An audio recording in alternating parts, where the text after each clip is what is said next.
The first free practice session of the season started under cloudy skies, which produced a light rain for the first 20 minutes or so.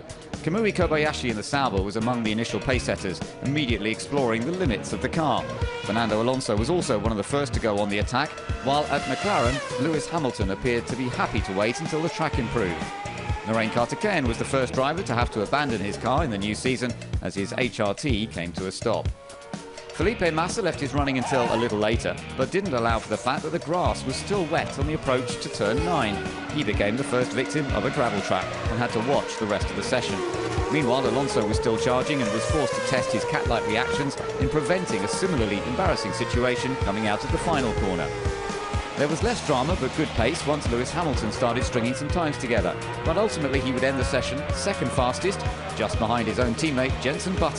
The two-time Melbourne winner zapped around in 1 minute 27.56 seconds to set the pace.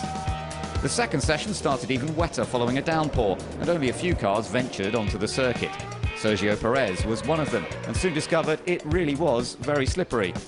Gradually it started to dry out, not before Mark Webber had had his own excursion, and the times began to tumble towards the end. Nico Hülkenberg in the Force India seemed to have wrapped up best afternoon time, only to be pipped to the post by another German driver with a slightly longer career in F1. Michael Schumacher put himself at the top of the timesheet, although not as fast as the morning times.